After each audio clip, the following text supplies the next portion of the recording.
Student, जैसे कि आपने अभी तक पढ़ा है रेशम फैब्रिक क्या होता है, आपका कपास फैब्रिक कौन से होते हैं, अभी तक आपने ये देखा है, ये जाना है उनके बारे में। तो वैसे ही हमारा एक टॉपिक है रियोन फैब्रिक कैसे होता है, क्या होता है, इसकी जो इतिहास था वो क्या था, इसको उगाने के लिए कैसे कैसे उगाया जाता है, कैसे कैसे बनाया जाता है ये। तो आज का हमारा टॉपिक है रियोन फैब्रिक। तो आइए स्टार्ट करते हैं अपना टॉपिक रियोन। मानव निर्मित तंतुओं का आविष्कार और विकास अपने युग का एक वैज्ञानिक आश्चर्य है। करीब आधी शताब्दी पूर्व प्रथम सफल प्रयास द्वारा जो मानव निर्मित तंतु बनाया गया था वह कीड़ों की क्रिया द्वारा उत्पादित रेशम के समान था।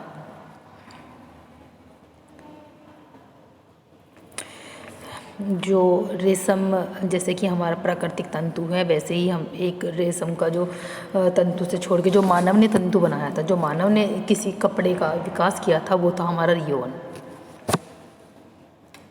जो कि रेशम के समान ही था।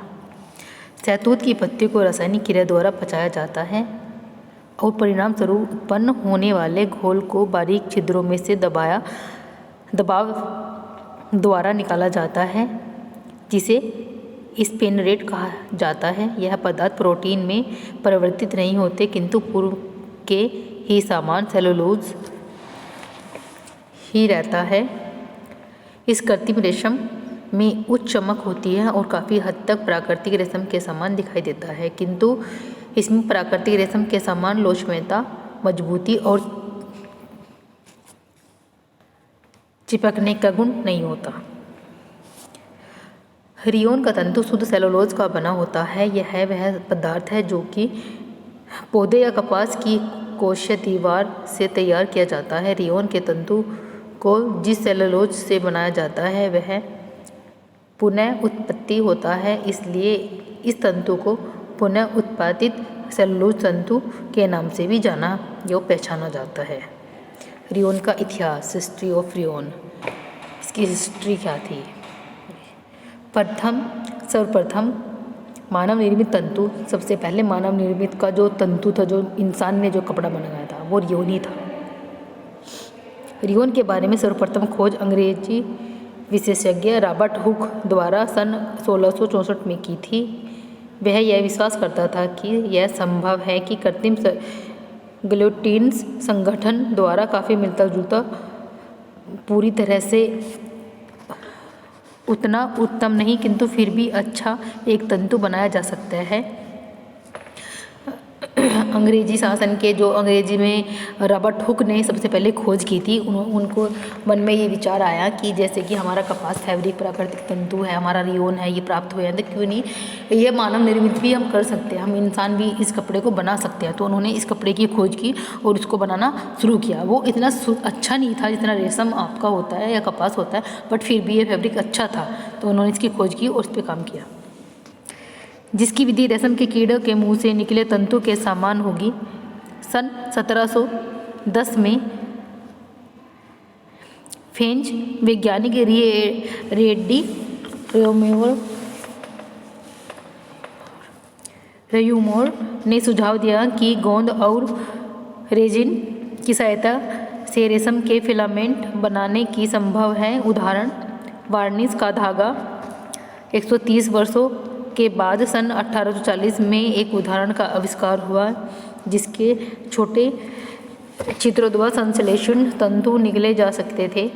सन 1855 में जॉर्ज आडमर्श, जो कि स्विस केमिस्ट था, ने यह खोज की कि सेलुलोज नाइट्रेट कैसे बनाया जा सकता है।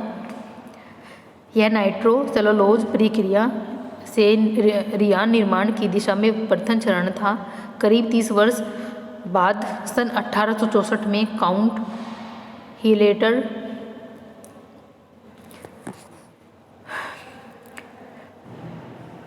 हिलेटर डी चार्डोट ने नाइट्रो सेलुलोज द्वारा प्रथम मानव निर्मित वस्त्र तंतु का निर्माण किया।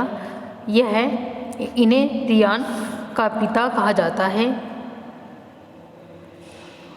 चार्डोनेट ने मौलिक फ्रेंच पेटेंट बनाया और पुरस्कार प्राप्त कर विश्व की प्रथम रियोन फैक्ट्री का निर्माण किया। इसी के बाद रियान के अन्य प्रकार निर्मित हुए।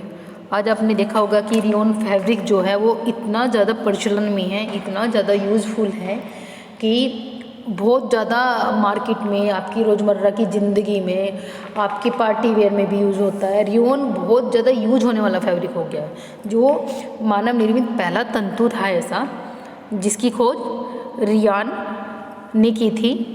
रियान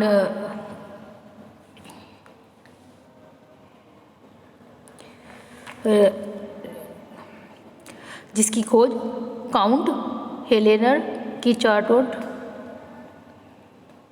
ने की थी। सन 1890 में फ्रांस के LH डेस्पोसिस ने रियान निर्माण की प्रक्रिया का विकास किया, जिसमें कुछ ऐसी विशेषताएं थीं जिसमें यह नाइट्रो सेलुलोज रियोन से अधिक श्रेष्ठ तंतु बना। यद्यपि यह प्रारंभिक रूप से निर्माण प्रक्रिया में आर्थिक रूप से प्रतियोगिता नहीं कर सकता, किंतु सन 1919 में जर्मनी में कताई की तकनीक में सुधार के कारण सफलतापूर्वक व्यावसायिक उत्पादन प्रारंभ हुआ। मानव निर्मित तंतुओं को सर्वप्रथम 1925 में अधिकृत तौर पर मान्यता प्राप्त हुई। इसी समय हेडरडेट कमीशन ने रियान नाम को सेलुलोज या उसके समान अन्य तंतुओं से भी बनाए जाने वाले धागों के लिए उपयोग में लाने की अनुमति दी। जैसे जैसे मानव निर्मित तंतुओं के उत्पादन और प्रकार में वृद्धि हुई और विभिन्न ट्रेडमार्क उपयोग में लाए जाने लगे, FCTC में पुनः सन 1937 में किसी भी तंतु या धागों को जो कि रासायनिक रूप से सेलुलोज द्वारा बनाया जाता है रियोन के नाम से पहचाना गया। प्रारंभ में तैयार किए गए रियोन वस्त्रों में काफ़ी अवगुण विद्यमान थे। पहले जब निर्माण किया गया रियोन का तो काफ़ी उसमें गलतियाँ थी, काफ़ी उसमें अवगुण थे, लेकिन धीरे धीरे उसमें काम करते गए और धीरे धीरे उसको फाइन करते गए। वस्त्र धुंधले पड़ जाते थे, वस्त्र में चमक नहीं थी, वो बनते ही खराब हो जाते थे, फेडेड हो जाते थे, इस्त्री करने पर जल जाते थे, अगर प्रेस करते थे तो उनको जल जाते थे, वो नाजुक थे, बहुत सॉफ्ट थे, यह गतिग्रस्त हो जाते थे। इसकी गुणवत्ता में सुधार लाने हेतु अनेक व अट प्रयास किया जा रहे थे। धीरे धीरे रियोन की गुणवत्ता में सुधार आ गया और आज इतना वर्तमान रूप से हमारे सामने है। आज रियोन वस्त्र हमारे दैनिक जीवन की एक अधिकांश आवश्यकता बन गए हैं। रियोन वस्त्रों की लोकप्रियता का मुख्य कारण यह है कि रियोन वस्त्र सच्चे रेशम की भांति ही चमकदार व मुलायम होते हैं। उनमें लोचदारता व शक्ति भी प्राय उतनी ही रहती है। इनका मूल रूप से रेशम के वस्त्रों की अपेक्षा कम रहता है। धीरे धीरे इन वस्त्रों ने रेशम का विकल्प का स्थल ले लिया।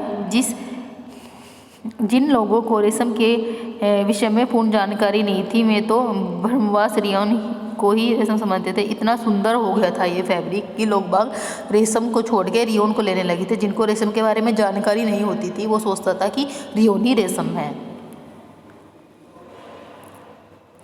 इसी कारण रियान को कृत्रिम रेशम कहा गया है। अपनी अलौकिक चमक व अनुपम छटा के कारण ही इसका नाम रियोन पड़ा। रियोन का शाब्दिक अर्थ है सूर्य की धीमी किरणों को परिवर्तित करने वाला। रियोन धागे के उत्पादन की आधार विधि, इसकी विधि कैसे कैसे बनी, मैन्युफैक्चरिंग कैसे कैसे की जाती है, कैसे बनाया जाता है। रियोन बनाने की विधि बिल्कुल वैसे ही है जिस प्रकार कीड़ों के द्वारा प्राकृतिक विधि से शहतूत के वस्त्र पर द्वारा प्राप्त सेलुलोज से दो महीन धागों के रूप में रेशम का तंतु तैयार किया जाता है, वैसे ही इसकी विधि है। जैसे कि रेशम का धागा प्राप्त किया जाता है शहतूत के वस्त्र पर पलने वाले कीड़ों से, वैसे ही इसका भी एक धागा बनाया जाता है सेलुलोज से।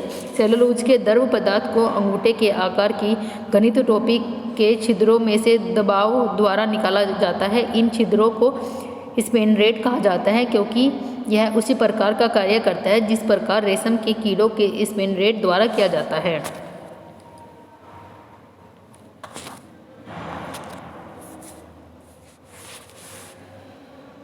यह टोपी सामान्य प्लेनिस के मिश्र से बनी होती है, क्योंकि यह एक धातु अम्ल की क्षारों में प्रभावित नहीं होते हैं। यह छोटे छिद्रों द्वारा छिद्रयुक्त होते हैं, जो कि सामान्य आंखों से अधिकतर दिखाई नहीं देते। आपको उसको देखने के लिए यंत्र की जरूरत पड़ती है, सामान्य आंखों से नहीं दिख पाते हो। प्रत्येक बारीक छिद्र से फिलामेंट बाहर निकलता है, उसे द्रव के छिड़काव द्वारा ठोस बनाया जाता है, क्योंकि ये स्पिन रेट से बाहर द्रव के रूप में निकलता है। यह क्रिया बिल्कुल उसी प्रकार होती है जिस प्रकार रेशम के कीड़ों के द्वारा कच्चे रेशम के पदार्थ बाहर निकलते हैं, हवा के द्वारा सूख जाते हैं। स्पिन रेट के छिद्र की संख्या 1 से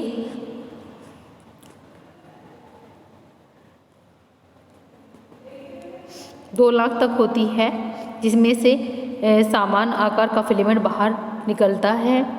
इसके साथ ही साथ समांतर क्रिया में इस फिलामेंट को घुमाव द्वारा आपस में मिला दिया जाता है, ताकि आवश्यकता डायमीटर का रियोन धागा तैयार किया जा सके।